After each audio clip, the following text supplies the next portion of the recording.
important not only to open the data for the citizens, for civil society, for the public sector, private sector, but ultimate goal is to have use of those data, to have applications based on those data.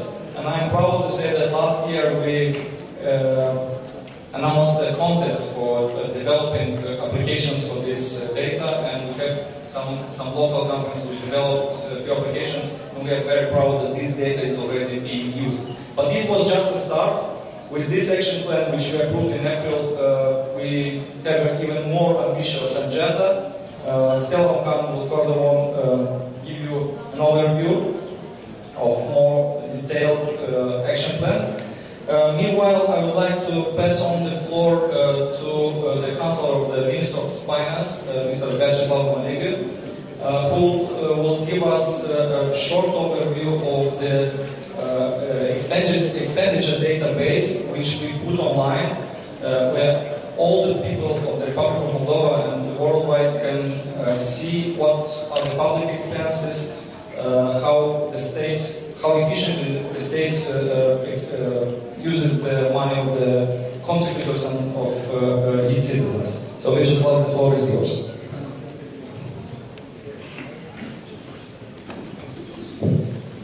Bună ziua! Mai întâi poate da să exprim regretul domnului ministru Negruta că nu a putut să participe dumneavoastră la acest eveniment din cauza încheierii discuției de Fondul Monetar Internațional, dar am să încerc, cred că este posibil să vă exprim care au fost considerentele care au dus la faptul că noi am făcut acest pas în privința deschiderii datelor publice, fiindcă poate la prima vedere, pentru multă lume, acest pas ar părea într-un fel necalculat, nebine gândit și din punctul de vedere poate sunt niște date sensibile și așa mai departe. Vreau să vă spun că de la bun început acest lucru, într-un fel, era aparent și pentru noi și am meditat mult când a fost primită această decizie și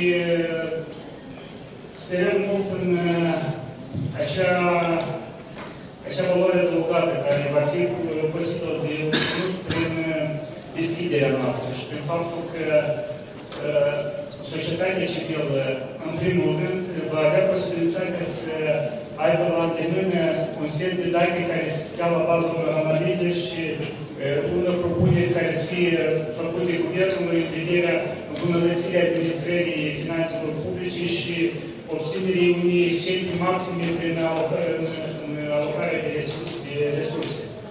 Ori ne dăm bine seama că, deși aceste date într-un fel sunt sensibile și sunt destul de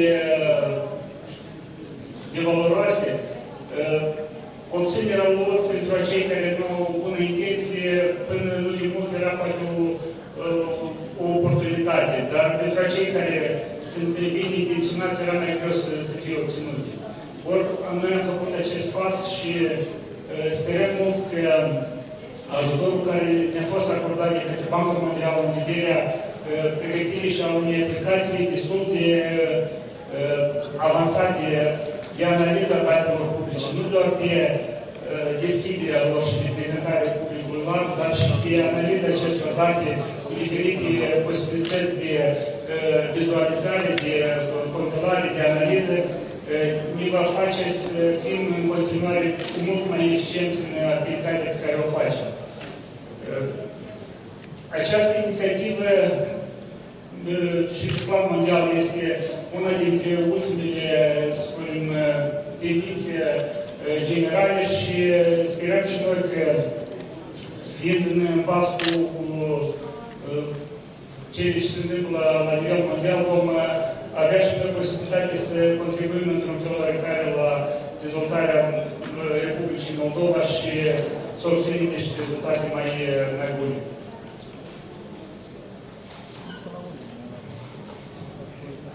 Dacă sper că am fost destul de explicit în această privință, în ceea ce privește deja pașii în continuare, acum având deja o mică experiență, având datele expuse de decursul unui an de zile, încercăm să facem și pașul următor, ca aceste date să fie redate în așa fel ca să fie înțeleasă de către societatea civilă și de cei de persoane interesate, pentru a avea un feedback mai considerat.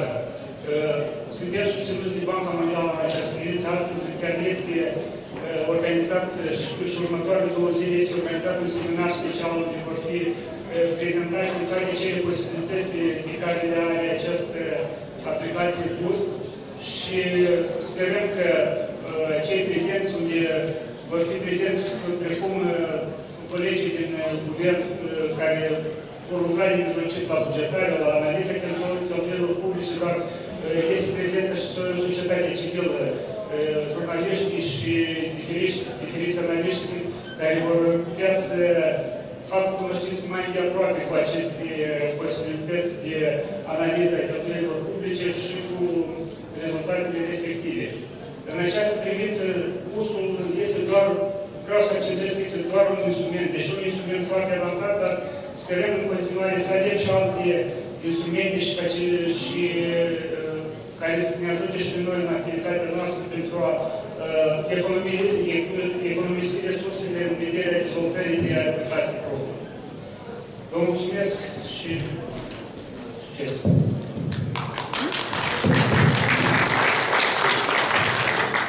Thank you very much, Veaceslav.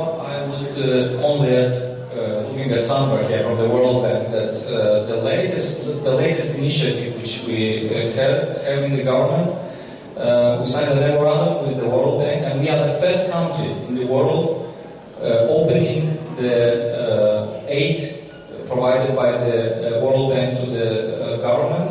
And this is very important because those from Moldova, we are hearing all these allegations and discussions about transparency of the donor money, about how they are used, what are the directions.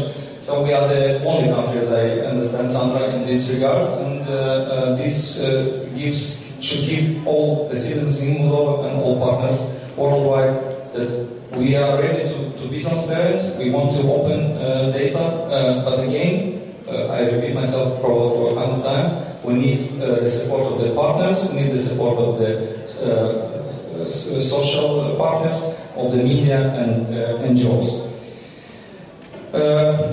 Now I would like to pass on the floor to a very distinguished guest, which those of you who participated in our morning discussions already met and had the possibility to hear his views. He was moderating the first session of our summit.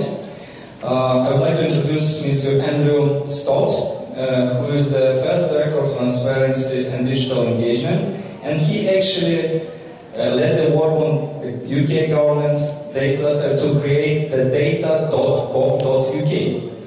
And probably he will tell more about himself, and we are very pleased to have him here in Chișinău. Andrew.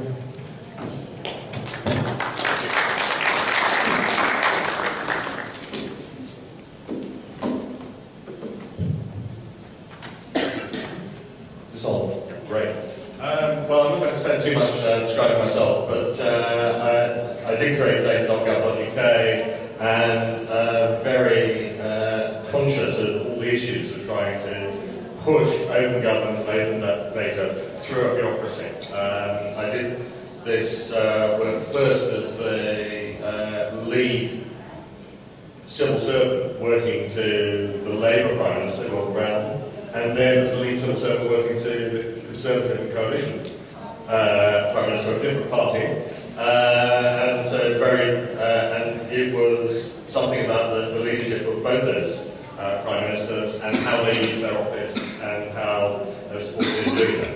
But I'm going to talk a bit about that.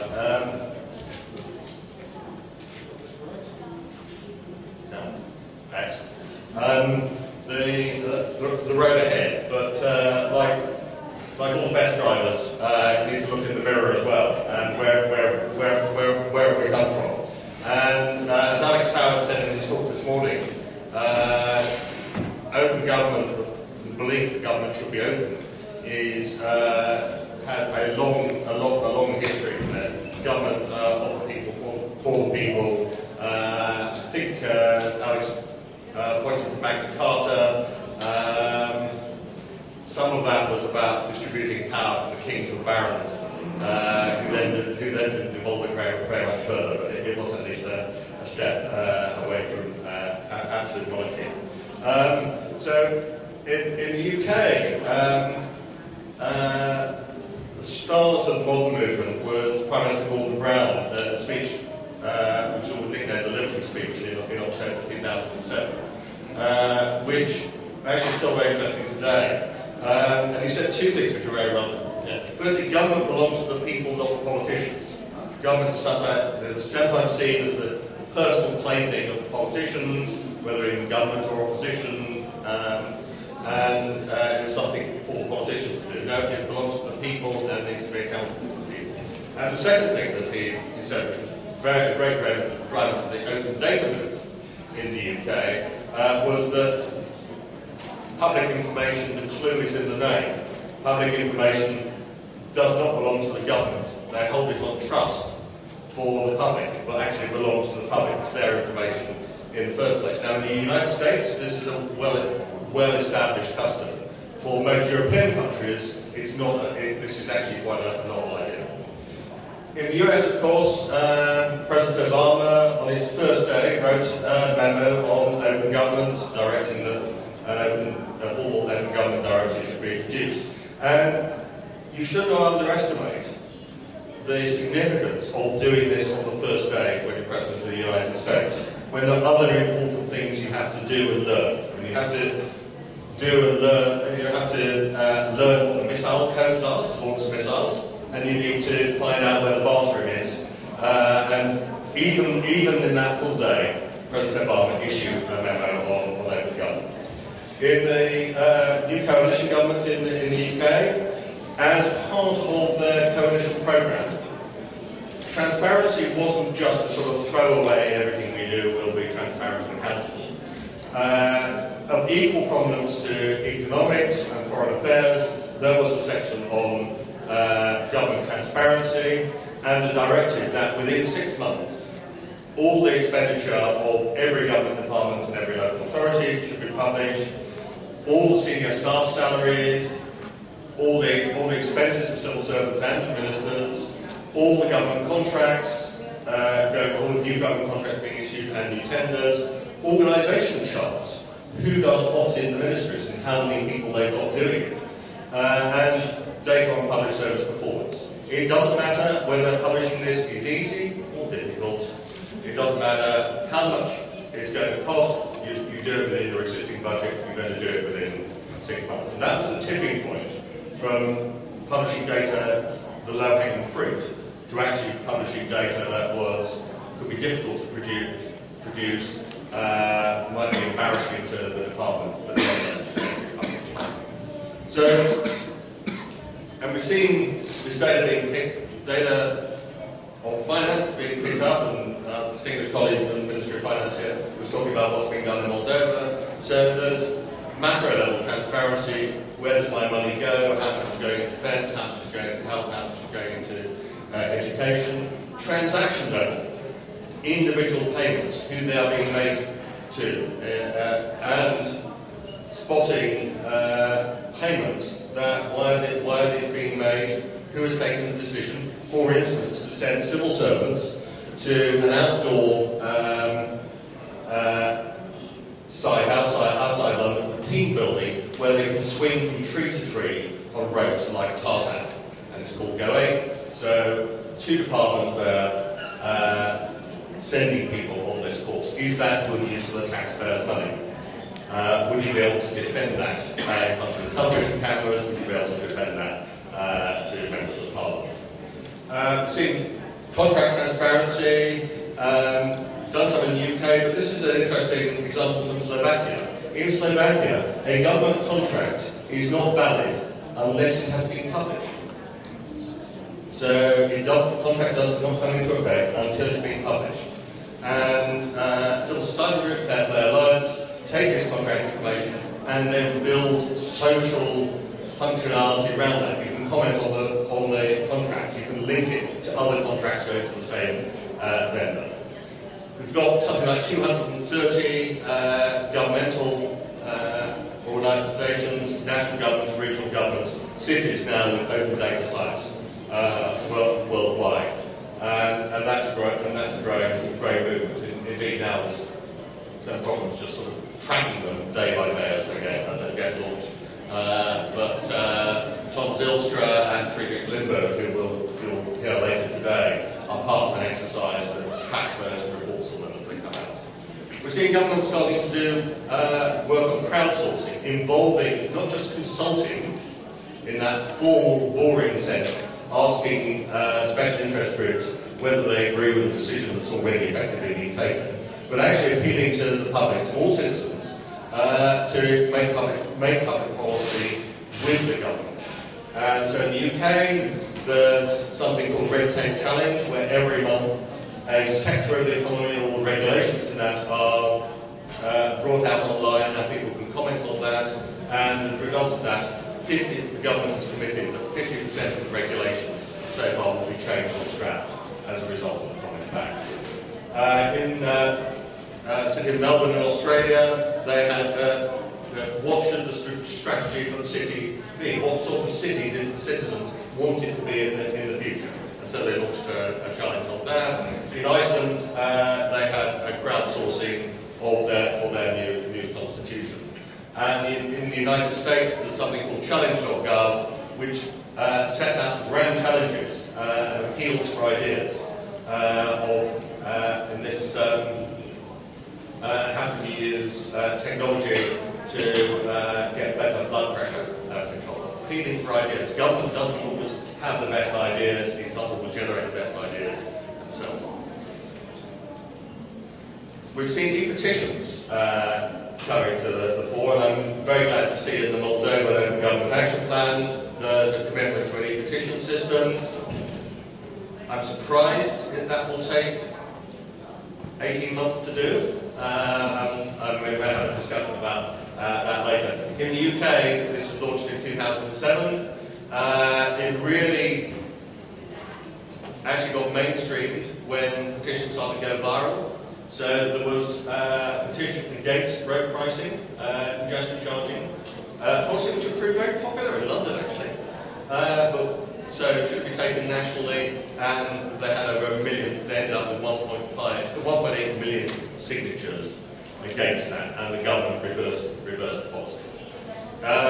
In the United States, there's now a We the People system, particularly the White House, and the promise of a government response from President Obama if a certain threshold is reached. This isn't mob rule in the sense of there's a direct decision by government, but it draws attention to the government and the parliaments to things that are concerning the people. Importantly, civil society is engagement with civil society, and active civil society is a very important part of open government. In the UK, we've got a group called My Society, who do a number of things using technology for greater civic engagement in politics and improving public services. This is a site called What Do They Know, which helps you make a freedom of information request. They've now done over 100,000 freedom of information requests. And your request is public, people can comment on that. The answer from the government department, whether it's very evasive or just mildly evasive, it's published, people can comment on that. People can advise you how to pursue that request.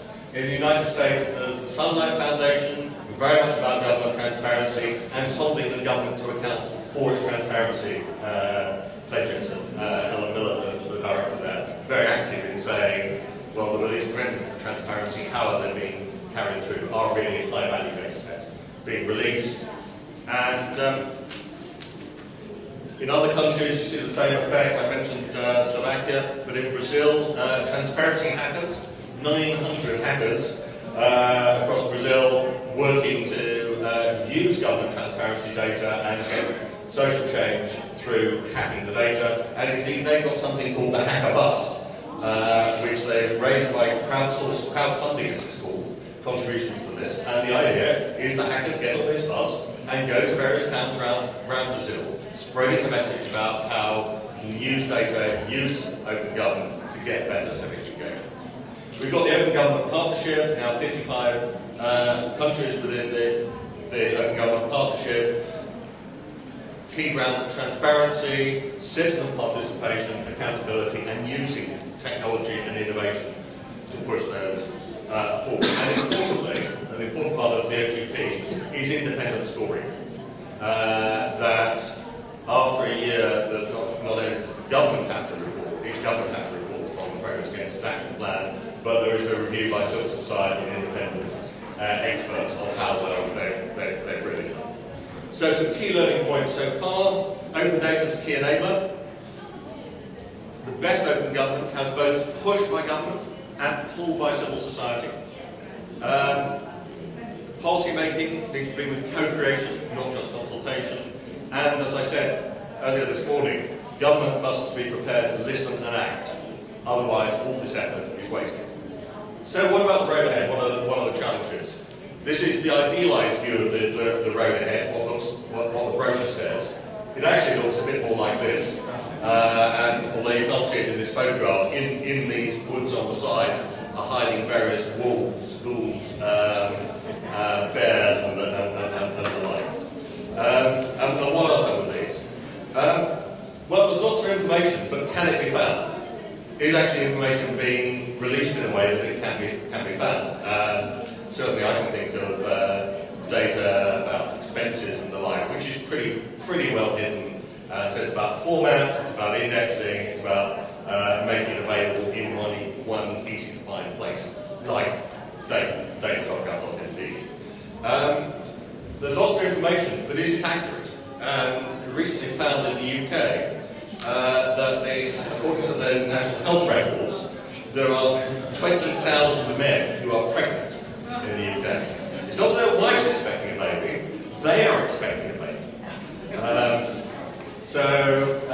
Actually, and one of the excuses that is often made to me about not opening up information is we know the information's wrong, we ought to get it right first. No. You open up the information and that helps you get it right. We released information in the UK on the location of 300,000 bus stops, and we worked with OpenStreetMap to make that data accurate, which meant actually correcting the location and characteristics of 18,000 bus stops that were wrongly recorded in the government records. How to keep the citizen interested? What does my mother make of this? People are interested. Schools, hospitals, crime. Why should they be interested in open government? So it's showing how open government can make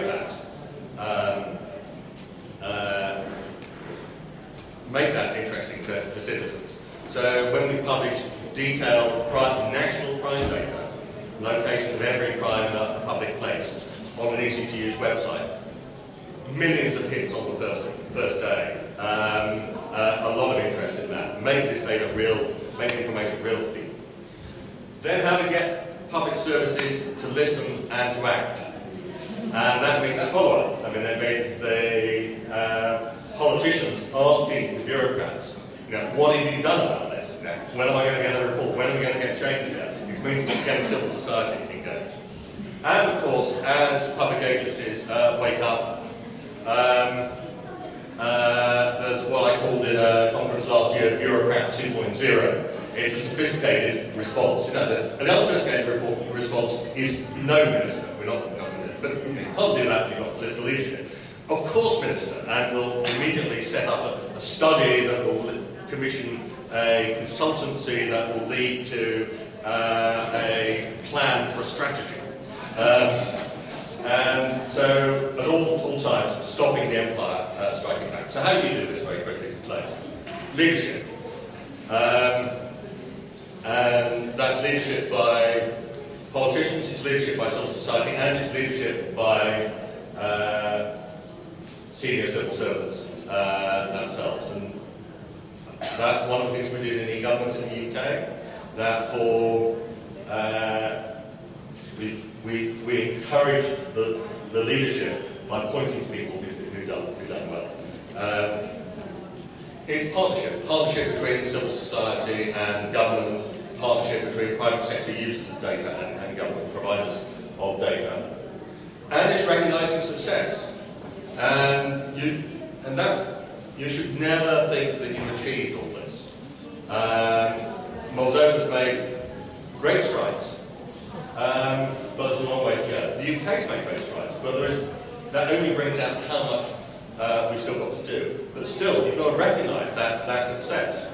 And one of the things that you should be thinking about in Moldova, I would suggest, is compare yourself to Europe, the EU.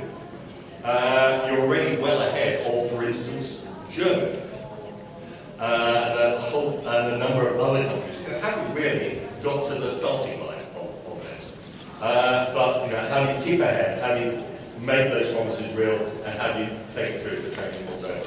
And finally, OGP is not a race, but actually it is. There will be comparisons, there will be league tables, and it will be good to be high up those league tables. When I was doing data.gov.uk, I had a picture of Veronica on my wall, and thinking every day, what's he going to do, and what can I do better? And a bit of friendly rivalry, and benchmark yourself not against the average, but against the best. Thank you very much.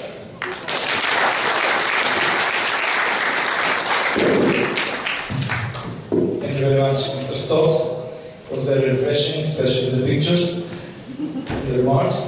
And now I'd like to pass on to my colleague to show you what we've done so far in Moldova, what we propose to do, and how we will achieve this.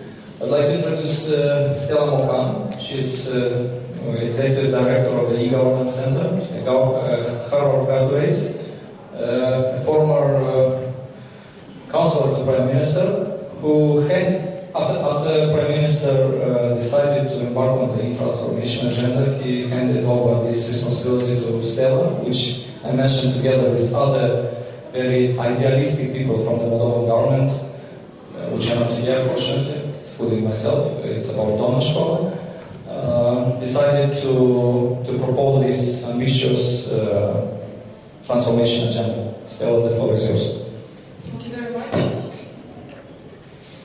As Andrew said, the OGP, the Open Government Partnership, is not a race, but for us, for Moldova, it's an opportunity, both for the government and for the society, to use these digital global platforms to connect to the people that we like and who are actually thinking differently and acting differently in this new reality. Stay connected, bring to Moldova these best practices, this know-how, and try to improve the situation in our country. The Open Government Partnership is also an open government, actually. The open government agenda is an opportunity for our country to open up. Hillary Clinton said in Brazil that the countries will be divided into open society and closed society. The world is open. The economy, the digital economy is opening up. So do the citizens, the global citizens. The question that we probably need to ask ourselves here in a small country in the center of Europe, where are we as citizens? How open we are? Where is our Moldovan economy? How open is our economy? And how open is the government? Because this is crucial if we really want to be part of what's happening around us. Just stay busy with the small problems that we have in our country. Different type of problems, and so many small egos and interests. So we think that the role of the government is crucial to open up both the government, but also to help open up the society and the economy. And openness and transparency have been the critical principles that we highlighted in our Open Government Action Plan. Open Government Action Plan, you probably had the chance to see all actions and all commitments that the government inserted in this plan that was approved in this April 2012. All these actions are actually the result of how mature we are, both government and civil society and media, how mature in terms of how much openness we want. We have all our actions structured on 3 problems. One is increasing public integrity. Second is better management of public resources, and the third one is the improved quality of public services. As Andrew mentioned in the previous session, everything that is open should be online. We are still at the level when we are asking each other what is open. And in our action plan we have one action which makes it mandatory all public information to be published on our website. Even though this provision has been and is part of our legal framework, we have a law on access to public information, we have a law on transparent decision making, but they are not functioning. So we have to include in our action plan this commitment that we will publish in real time all the information on the government, ministries, websites, portals. And again, to quote Alex, because today's citizens of Moldova need real-time government and right-time government. We have, as Minister said, 60% of our urban population are in the internet. 80% of our young population is in the internet. 230,000 Moldovans are on Facebook. These people want real-time government. The question is, are we capable? Is our government capable to act in real time and serve its citizens in real time? So some of the actions that we included under the public integrity, improved public services are targeting these priorities. The government is right now started to implement, with the support of development partners, the justice reform strategy. And we are in discussion with the Minister of Justice to implement the e-justice agenda, because it's impossible in today's world to tackle the same problems that we have of inefficiency, of corruption in the justice sector, in other areas, with the same old tools and old solutions. Time is different. We need innovative, faster, cheaper solutions that can deliver results today. Beyond that, already Andrew mentioned the online petition. This portal it will definitely happen this year, by the end of this year. And already at the State Chancellery we are implementing an electronic document and a records management system which will have this component of e-petition. The challenge will be to connect the local governments to the open government agenda and give them also space into this online communication between government and citizens. And while in Brazil, we remember we have been part of a discussion at the World Bank office where we presented the data.gov.d portal, the services.gov.d portal, and Alex Howard mentioned something very interesting. In today's world, people don't speak about portals, they speak about platforms. We still use this word, but we use it to refer to some products that the government together with partners developed. And it's our role together with the civil society and journalists and business to transform these portals into platforms. If we don't do that, if we don't connect virtually, if we don't exchange information, if we don't put applications, if we don't spread the word virtually, if we don't learn how to use the power of the modern technologies, these products will stay as portals and they will not deliver all the promises. On the better managing public resources, we have several actions, but initially the Ministry of Finance was a little bit skeptical about letting them in the action plan. And not because they are against them, but because of capacity to deliver on their commitments. One, it's about putting in real time, opening in real time data, information about the expenditures.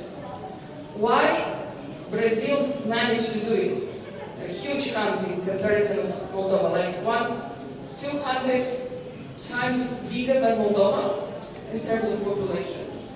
And their government is able to put online, open up the data of how much people we got yesterday, or how much gasoline, or how much the minister spent on his visit to one country. This information is available tomorrow. We have this provision in our action plan too. And we are confident that we can deliver this information, this data to our citizens, definitely within the time frame of the action. Another provision is the e-procurement. In the summertime, we will start piloting one of the modules of the e-procurement system. And in the action plan, the commitment is to open up all the data about all the contracts, including a list where the contracts that have not been so successful, the list of companies with whom we have been working and have not delivered on their promises, will also be made open. Budget. How the budget is developed. To what extent citizens can be part of the budget planning process.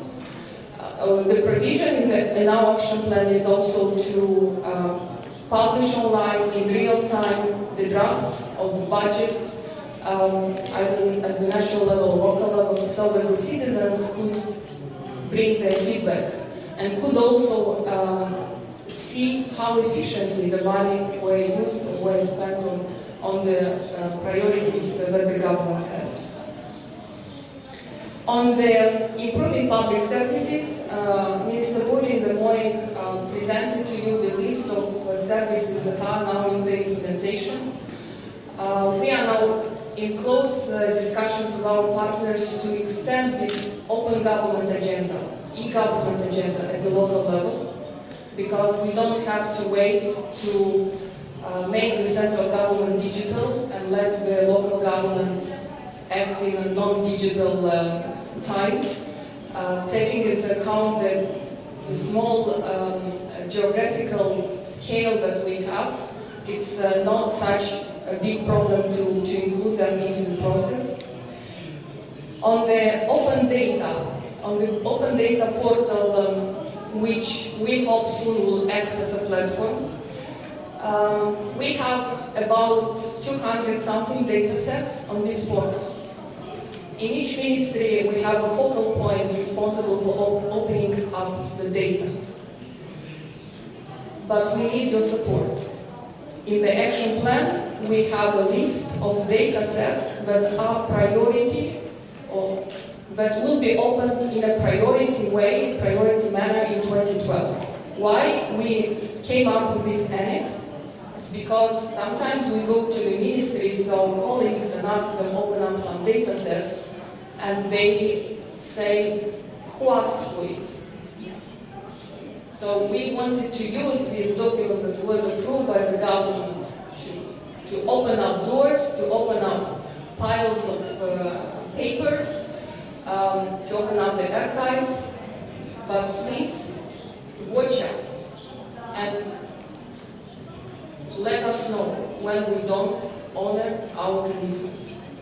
In this case, we really have more opportunities to advance fast than we had in previous years, because we can act and we can work together, we can collaborate in real time, across the walls and across long distances. The world became suddenly very small and very easy to reach out to each other. About other actions that I included in the plan, you can also look online. We will have discussions on Thursday at 2 p.m. at the World Bank office, where we will discuss actually the study on open government and open data that was developed by the World Bank, and the author Hanif is here with us. Hanif has been in Moldova last fall. Please join us for this discussion, and we are ready to work together with you to make this action plan a reality. Thank you so much to all the partners that have been with us, and we'll continue discussions and meetings after today and tomorrow. Thank you.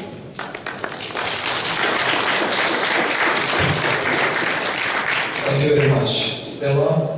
When I said that the government had a vision to embark on this transformation agenda, and I named the people on the government side, of course this would not be possible without our partners who supported us and who are supporting continuously.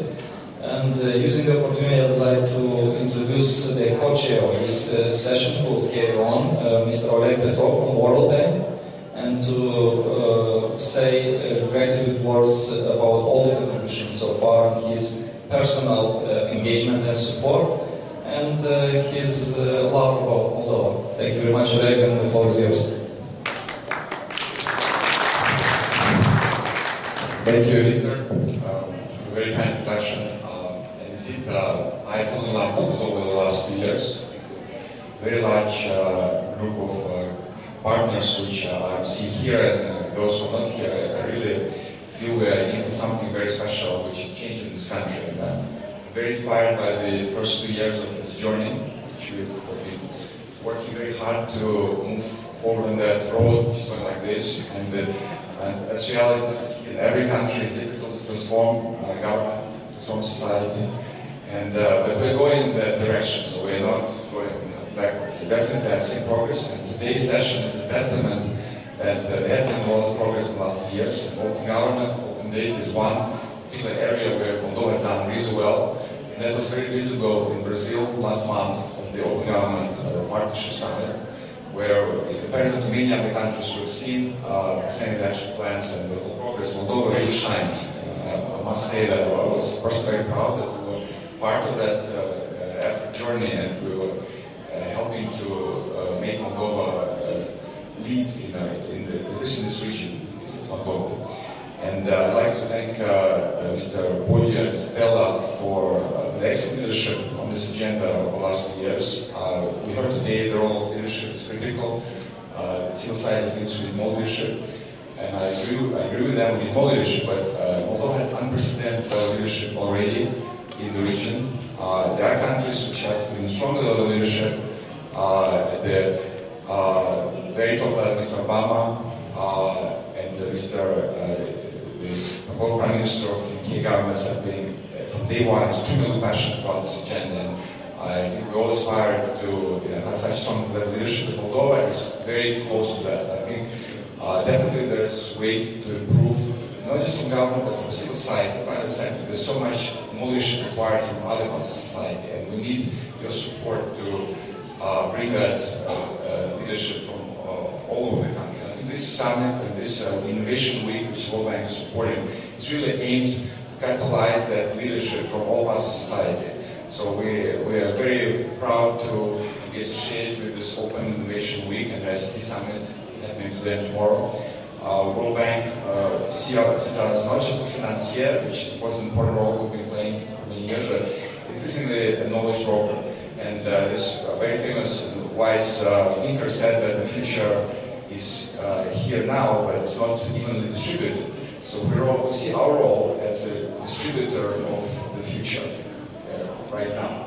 I think that by bringing so many experts from other countries and from within Moldova who are developing, building future right now in their own countries, we make future happen here. So, and I'm very happy that so many people were able to join Moldova in the Open Innovation Week from other countries. I counted about 30 special guests were coming for the Innovation Week. Thank you all for coming here, making a long way from Brazil, from South Africa, from US, many other countries. So thanks for joining Government Moldova World Bank in this very important effort. It was a long introduction, sorry, just very passionate. I must say that we are humbled by this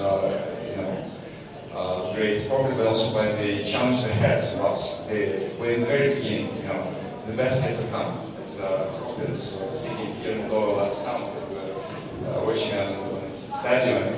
The best yet to come. We're in the very beginning to the surface. We need partnership from all sides to make this dream a reality. And open government is nothing new.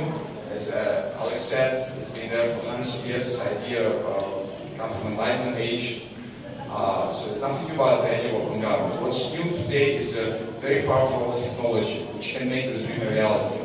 Okay, so today we have those technologies, social media, the mobile, the mapping technologies, the open data, which can bring that vision into reality in the near future. So by joining forces, by working very hard, I think the government can be open.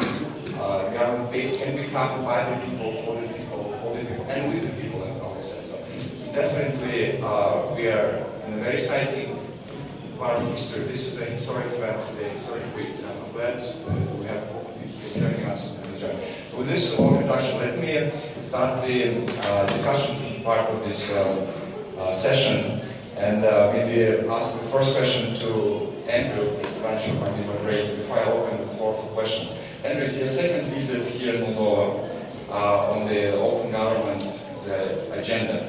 So I remember when Stela and Victor Raul visited the White House, I asked Negruta what are the top 3 things Moldova should focus on, right? So I don't want to go into what you said, but what do you think the top 3 things Moldova should do in the future? Okay, I think my 3. Firstly, drive the framework that's already been set up for data on Kaplan MD all across government. And one of the things at the moment is some departments may not have fully read the Prime Minister's directive of 3 data sets a month. So it's what Vivek did, where's the dashboard showing what each department are doing, getting that peer pressure. Government departments hate league tables because they work. And show that the data is driven by need. So is this actually useful data that people want, or is it just data that ministers are publishing just to sort of feed the beast, so they're doing something? And some of that also means having some minimum transparency standards across government. So each ministry, each agency, making sure it's publishing core information about itself. The second is working with civil society to use this information to engage people. What does it mean? What does it mean to your mother and your grandmother? How do you make that real?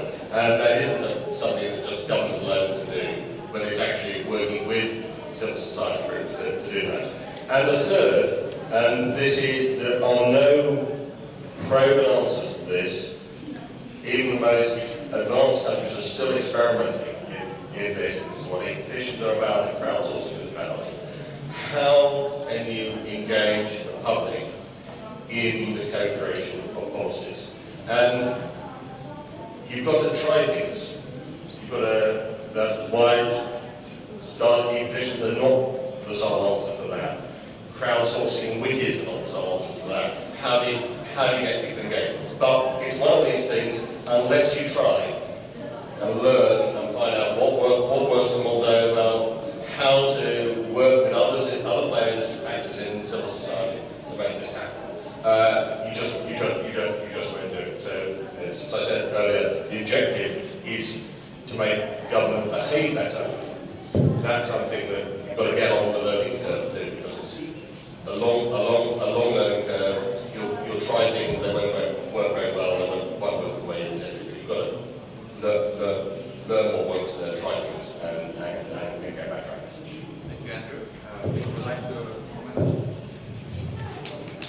Just a few comments. Thank you very much, Mr. Stott.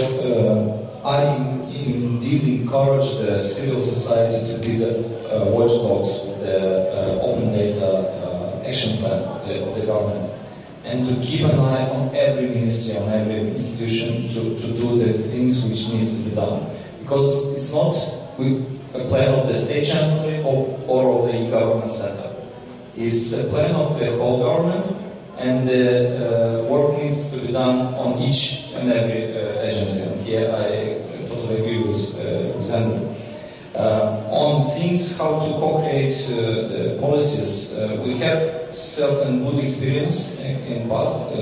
I can give the example of Moldova 2020 National Development Strategy, which has been elaborated together, as I would say, with the civil society, academic professionals and others.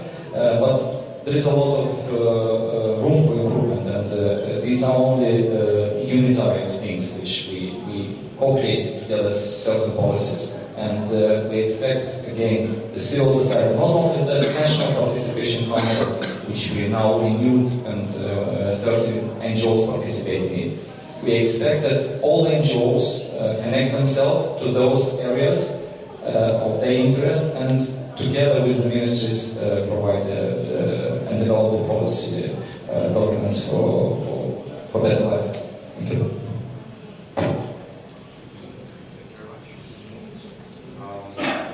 Let me ask some questions from the audience to the first two speakers.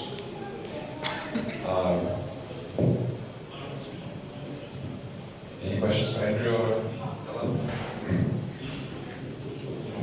Go ahead.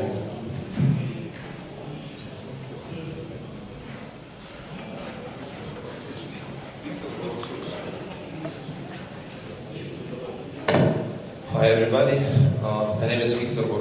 I'm a consultant for the e-government center and for the Ministry of ICT. We've listened to the Ministry of Finance, we've listened to the Senator. Probably we need to think a bit out of the box and embed the openness into the principles by which our institutions are running in Moldova. And I'll give you an example. We go to date.gov.md and we see there the Customs Authority, which publish 0 set of data. How to embed that openness into the institutional setup? Probably we need one simple principle. A government body which does not publish for 1 year the data sets that it's required to publish has no longer the right to exist. It should shut down the office. Because it's not only the physical service that is provided to the citizen, to the corporate citizen, it's also the openness. The openness is part of the service offering. So if they do not provide the openness, and the Customs Authority is just one example, it's useless. It does not provide the required or the expected usefulness. And for instance, why the data sets from the Customs Authority would be useful? Probably many of you tried to do a market research. What is being imported in this country? What quantity? Can you do that without the data from the Customs Authority? I don't know. As simple as that. Can we kind of build in this kind of principles into the... I'm afraid that we will end up with no authorities if we take your approach. But a solution could be maybe to punish the head of that institution. But I would like also to point out what Mr. Stott said. It's not important only to feed the beast, because we could end up, noi putem să terminăm tot cu acei că o să fie formal publicate niște seturi de date, care nimeni o să le utilizeze și nimeni nu o să trebuiască. So it's more important to have relevant data. one thing. And second, again, we don't want to end up with no authorities in the country. We should somehow find a way to bring those heads of institutions which do not publish the data sets on board and to explain the relevance of opening the data. And I don't know, maybe to find a solution how to punish them or whatsoever, but not destroying the institution itself.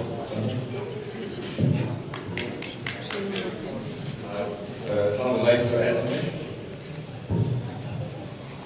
Так, теж давайте говорить. Факт mai mult domnul Oleg cunoaște bine acest lucru și noi am avut deja câteva discuții anume referitor la autoritatea vamală privind deschiderea datelor.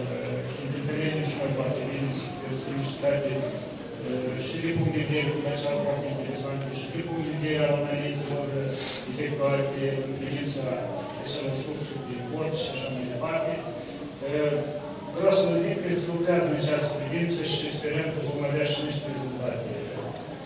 Dar mai în urmă, poate meriți să gândim și la lichidarea unor autorități, dar în anumite cazuri.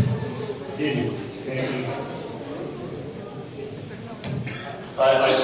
I should say that customs authorities are a problem worldwide. One of our colleagues asked me to give a video cast to a conference the World Bank are running in the Caribbean of tax authorities and customs authorities. And she asked me, well, give some examples of what the UK customs authorities are doing. So I went to data.gov.uk and found very, very little. And I thought, well, that's a bit embarrassing. This is one of the few occasions where I'll use the US example. So I went to the US customs part of data.gov and there was very little there as well. So the idea I came up with was, a good customs authority will publish details of the imports slightly lagged, item by item, slightly lagged for security reasons, so they wouldn't be sort of thief from the port. But that will be useful for getting a better market, for encouraging people within the country to think, well, they can manufacture if they can see the volume of imports coming through, and that would be better for the economy. However, so I'll feed that back into the UK, that the UK should be doing that as well. But customs authorities and tax authorities, well, somebody's got to be last. We have questions, maybe two questions, because there's another one to balance, right? Two questions, because we have another panel, part of the panel coming in, so we need to keep it short. Yes. Добрый день. От Румына к вам научный директор фирмы. Мне очень понравилось выступление господина Стотта, его метафоричность. И она подтолкнулась к следующему вопросу. Надо смотреть в заднее зеркало водителя. Возникает вопрос.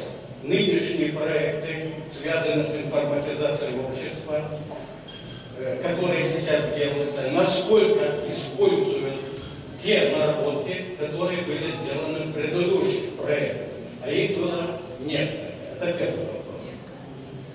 Второй вопрос. Почему, если можно, я одним пакетом. Второй вопрос. Почему наши правительственные структуры не используют специалистов из малых фирм? Как-то странно, но во всех тендерах побеждают гиганты. Не обязательно, я имею в виду гиганты по молодому штату. Не важно то, что они не обладают ни интеллектуальным, ни технологическим потенциалом. Главное, ну и третий вопрос. Почему международные структуры достаточно, как говорится, либерально относятся к фактам коррупционного лоббирования? И для этого есть примеры, когда структуры международные предоставляют гранты, допустим, для налоговой службы, пока предлагают участвовать многим фирмам, а в конце концов отменяют этот тендер и проводят второй тендер закрыто. Примеры есть. Если можно, могу сказать, что я во времена ООН не раз контактировал и с Всемирным банком, и с Европейским банком, где господин Бурунцус, тогдашний ответственный, может подтвердить. Могу сказать, что 10 лет, 12 лет бьемся головой об стенку, но нет пророков в своем отечестве. Почему-то наш опыт, извините, а у меня, например, за плечами у моей команды 3 успешных международных гранта, и никто к нам не обращается. И госпожа Стеле Mocan обращался, показывал ее сотрудникам ряд наших продуктов. Никакого толку нет. Не смотрят на нас, смотрят куда-то в другую сторону. Спасибо. Thank you very much. Andrew, maybe just ask a question, a comment, or raise your hand, or well, it's fairly straightforward. It'd be with respect to the finance side. Most of the highest value data is about finances and performance. And it is a guarantee that there will be people in government who will be caught for fraud and corruption. Right? We know that in countries, even in advanced countries, that this happens in procurement. We know this happens in other countries. And therefore, we know that people in government will fight very hard not to have that data be opened up. How will you talk to your leaders, political leaders, to force those bureaucrats to open up data that they know will prove that they have committed crimes? Let me ask Andrew to answer gentleman, maybe Stela can answer. I mean, I think the answer to the main answer to the gentleman is come to the session on intelligent IT investments tomorrow that I'm doing with Stela and some of her colleagues, where we're going to talk specifically about how you can widen out procurement and get more innovation in procurement. I think this is a problem for many governments involving small enterprises. However, in the UK, one of the things we found is being through a transparency program for tenders, we're actually getting more SMEs inquiring, small and medium-sized enterprises inquiring about IT and other opportunities for government at a richer supply basis by using cloud computing, G-Cloud. We're opening that up to very, very many more niche companies, smaller companies who don't have to supply a top-to-bottom IT supply, but can host services on the G-Cloud and changing the structure of the market. But we're going to talk much more about that tomorrow, and I know we're very short of time now, so I'll postpone detailed comments on that until tomorrow. Just to add, some of the problems that you pointed out, yes, we have such problems. That's why we talked about actions, concrete actions. Open up data, open up information about contracts, open up data about what contracts with government fail, what contracts with government are successful. That's why we are meeting today to see how we can change this situation. Second, tomorrow at 11:30 we have to discuss about how we can improve procurement of IT. Based on the data published by the Agency of Public Procurement, we could calculate that only last year the government of Moldova spent from its budget, only from its budget, not from the World Bank, EC, UNDP, spent 150 million lei on IT. Where are these information systems? Where is this infrastructure? Where are e-services? Coming back to your first question, whether we keep we take into consideration what has been built until now. Yes, absolutely. But what we also found, we found frozen dead IT projects in many ministries. Registries for which we paid millions of lei, and they are not finished, and they are not functional. Information systems but have been implemented both by local, by international foreign companies, but they are not functional. They cannot connect, they cannot talk to our information systems from our ministries. Yes, we have the good side and the bad side of IT investment by the government from 1990 till now. There are problems, and we are to solve them gradually. Coming back to the third question, whether we are to take into account what local companies have told them. Of course, we are meeting every month with local companies and international companies where we talk about what we have in the pipeline, what are the future projects, what are the tenders that are launched. We cannot accommodate the governance e-transformation agenda to the products that certain IT companies have ready. We have to see what governments can do alone and what governments can do together with private companies and what private ICT companies will do by themselves. But let's talk about this tomorrow. Thank you so much. Thank you very much. I'd like to move to the second part of this panel. I'm sorry. Yes, there was a question for Mr. Oleg. Am să încerc foarte scurt să răspund la întrebare ce ține de cum am face ca să fie deschise toate datele chiar de cei care vrea să facă acest lucru sau să simt într-un fel lezați de acest fapt. În viziunea mea, cel mai simplu lucru este să nu punem sarcina lor să facă deschiderea acestor date, să fie făcute dintr-o altă sursă.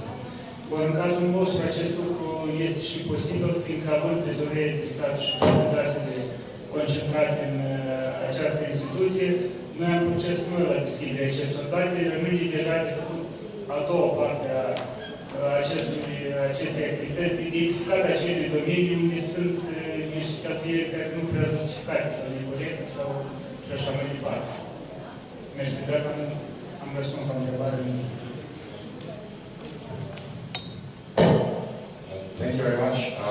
We have four other panelists who are patiently waiting their turn, so I know we are running late, very short time, and lunch will be about half an hour or so. We started late the session, so here's the delay.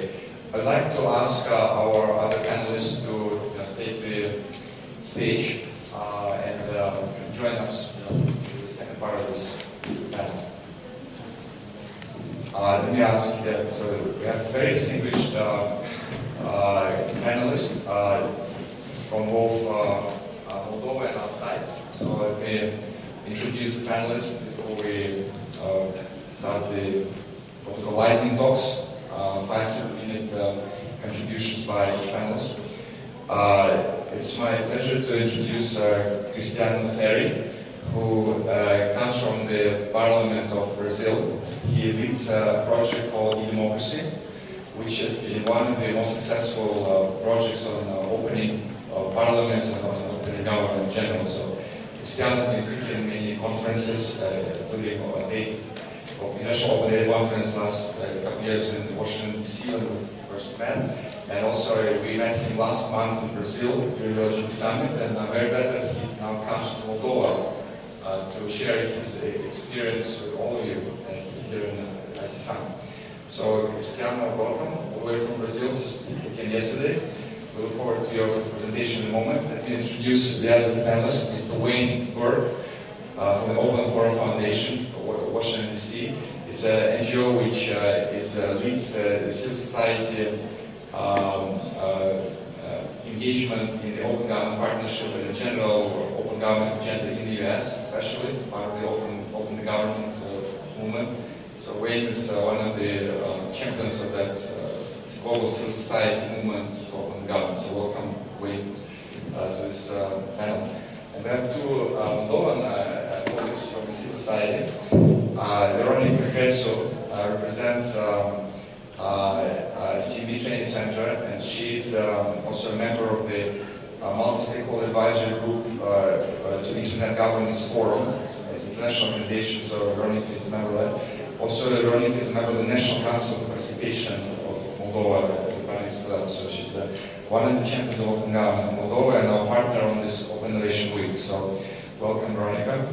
And we have the fourth panelist, Valery Kravitsky, who is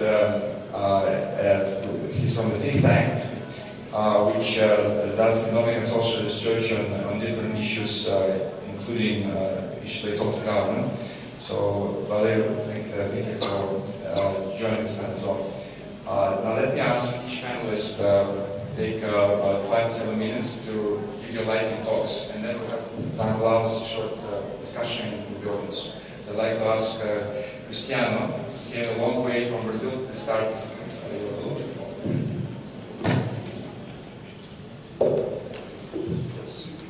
Thank you very much, Oleg, Petrov, for such a kind of presentation. Thank you very much for Moldova government, especially e-government center for this kind of invitation, and also the World Bank for my visiting. I'm going to show just briefly what we do in terms of openness in Brazil, and I'm going to talk about, and go to the so, of course, we have several kinds of openness, and we are all focused on mainly an executive branch openness. But I'm very worried about the openness in justice and in parliament as well. So that's the reason I prefer the open state expression. I think it would be much fairer. So when we see we have at least two great policies in terms of open data policy, that I believe is one of the main issues in this conference during this week, and also the participation. When we engage people in policy making, we let people understand how the government works. This is a very deep kind of openness. So that's my case I'd like to show you. So this experiment we're doing in the Brazilian parliament, it's people coming to participate in a collaborative way in lawmaking process. So let's see this lawmaking timeline. So normally we need to solve a public problem, education, a health problem, and the law, a new law, is just a set of solutions for that problem. And that law needs to be expressed in a specific legal text. So we can imagine we have a different kind of participation, with different kind of participants in every of these stages of lawmaking.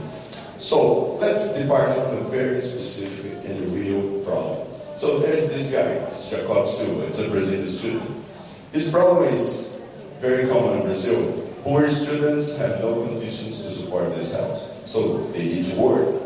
And this guy wants to express his problems, his visions, his ideas to the lawmakers, and he tried to connect to them, but he didn't get, because he lives at Manaus, a very far away city in the center of the Brazilian famous Amazon forest. And to go to Brazil, it's very expensive. It's about $400 flight ticket. So he tried to connect to his local legislators, and he didn't get it. So he went to a LAN house, the kind of cyber cafes in the poor areas of Brazil, spread out the whole country, and he found out there was a Facebook page about the Brazilian parliament where the lawmakers were inviting people to discuss a new youth policy for youngsters. So he clicked on it, and he entered in this e-democracia, legislative e-democracia platform, as we call in Brazil. So he found out he could participate in smart polls, where he could decide where are the best ideas or the most problematic issues, and also he could participate in an ideation process. So it's a kind of brainstorming where people can post and he said new ideas, and he also figured out that he could interact alive in a public hearing that is streaming alive and talk to lawmakers during the public hearing and asking them questions, and also post some comments, and also raising some issues. And also he could go further into drafting required. So we could help lawmakers to correct or maybe to write a better law doing and participate, engaging in this what we call wiki legislation, a wiki concept adapted to drafting legislation. And of course, they can participate in forums, but we realize some lawmakers, they don't like to go to computers and stay there and posting. Politicians don't like computers. Politicians prefer cameras. So that's the reason we create this video forum. So just with a very simple smartphone, we can record 2 to 5 minute videos. Politicians answering questions, also participating in this debate. So it's very important for us not to have only a consultation process, but actually a debating platform where politicians can learn and can improve during the process of lawmaking.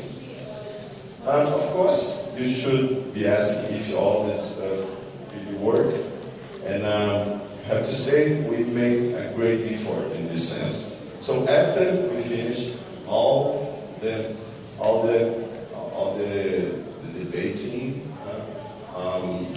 time, we put all together in a report. We printed out that report in paper because we know some politicians don't go to the website to see what's going on, and we hand out to them. So then they can take advantage of some of those contributions. And in this case, the youth policy, there was Mrs. Let's see if it's gonna. There was a video from. It didn't work, but there was a video from Representative Manuela Dávila saying she was in charge to draft this youth policy text, and she said that she took about 30% of the contributions, and she said that in the final draft. And this is one example of it. In this youth policy debate, a set of contributions were in this way. Participants wanted greater investment in internships and other professional programs for undergraduates, as well as greater flexibility in working conditions for students. So internships, professional programs, conditions, working conditions were transformed in these really specific policy issues that were created by specialists considering their contributions. This is the final draft approved by the Brazilian House. Okay, and finally, this is the last slide. We have this discussion now. So we put in a way that in 5 to 10 minutes, really, everyone can understand all the main arguments, all the main ideas, all the main problems, and also they can understand where the final draft fits in this discussion, and where are the stronger forces, and where are the weaker forces in this process. So there was just a brief example of what we're doing in Brazil. I'm be very willing to share with you more details about it, or also about the open data policy in Brazil during this week. Thank you very much for your attention.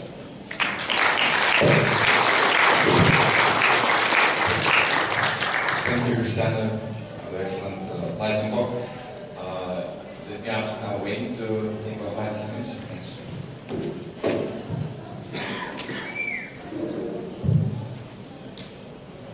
Hello. My name is Wayne Burke. I run the Open Forum Foundation in Washington, D.C. We're a fairly small nonprofit that sort of grew up with open government in the U.S.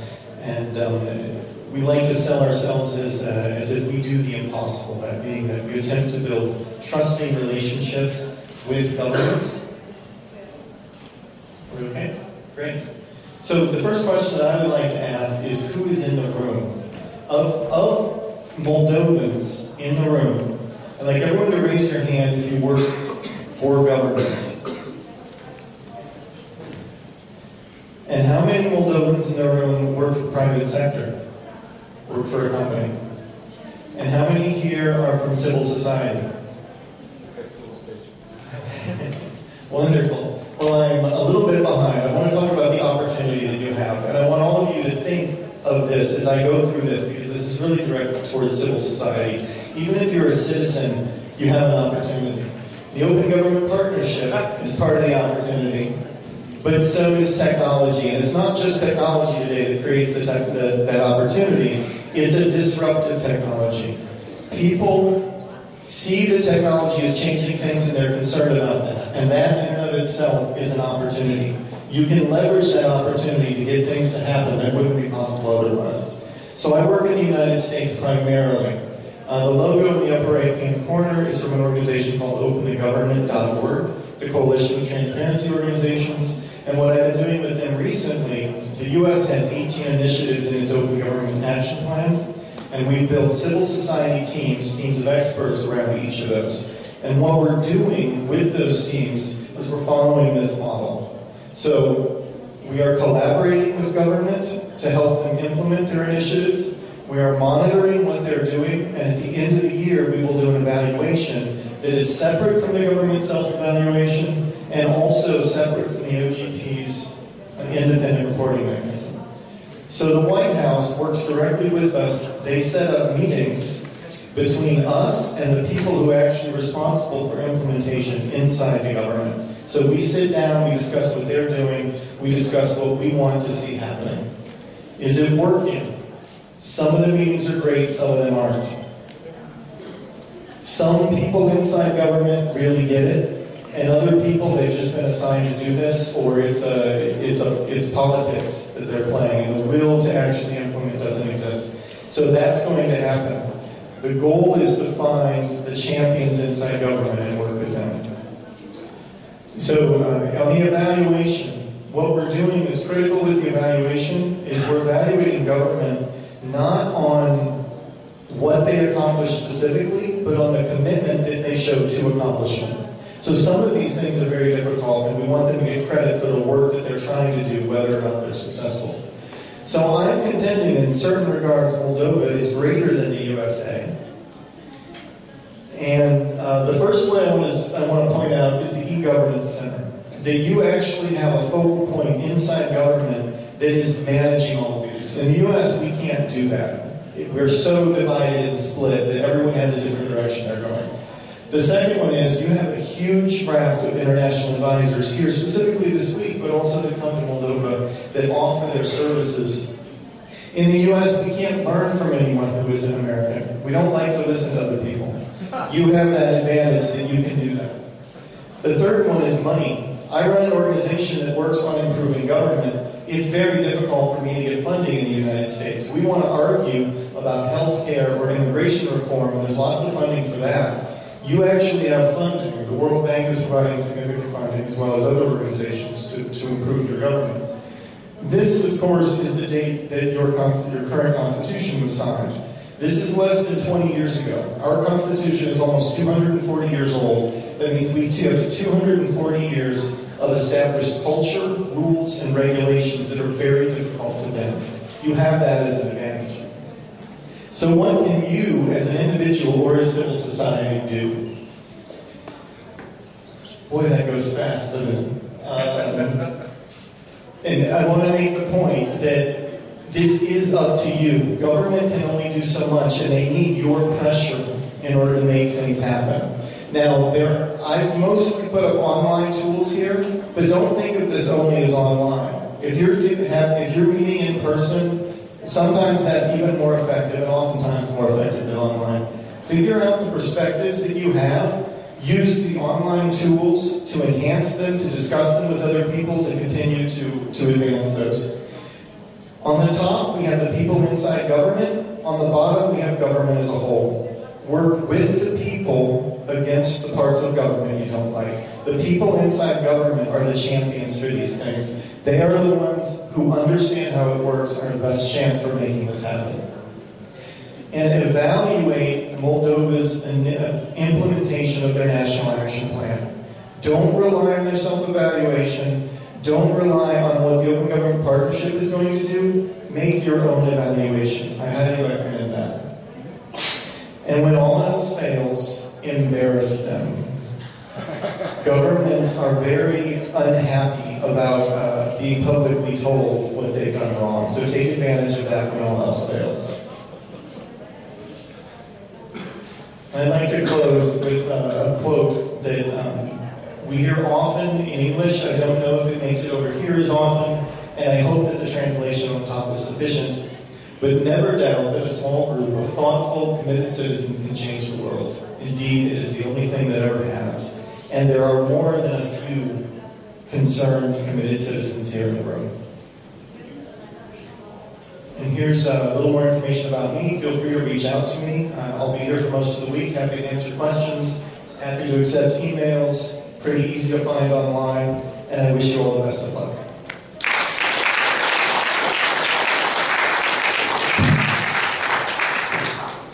Thank you, Wayne, for being a great partner to Moldova and to Wayne on this Open Innovation Week. But in general, supporting the open government agenda here. And it's a very enlightening and inspirational talk. Thanks again. But now I'll ask our Moldovan civil society representatives. You were challenged now by the international US civil society representatives. So, what are the challenges and the opportunities to see the role of society in Moldova in supporting this open government agenda? So, we can ask Mr. Valerio to take 5 minutes to share your perspective.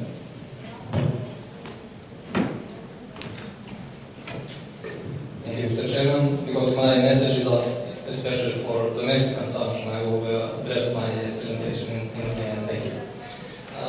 Deci azi s-a vorbit mult despre succesele care Moldova le-a realizat în ultimii ani în deschiderea datelor. Stott a spus despre faptul că aceste succese trebuie să fie pe deplin recunoscute și apreciate.